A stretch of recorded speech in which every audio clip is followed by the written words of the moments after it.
everybody. This is Dr. Blumenthal at Natural Transplants. I just want to let you know I'm going to be heading up the Bethesda, Maryland office.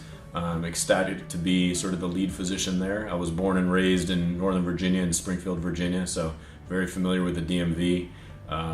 Went to college at the University of Virginia and went to medical school down at Eastern Virginia Medical School, then came back to do my residency at George Washington University, and I've been living and working in the district ever since. I live with my wife and family in Washington, D.C. in the proper, and born and raised a Redskins fan, Caps fan, Bullets/Wizards fan, and now root for the Nats. So I'm familiar with the area, and I'm looking forward to meeting everybody and talking with everybody interested and building that office out and doing good work for the people around Washington, D.C. Look forward to talking to you soon.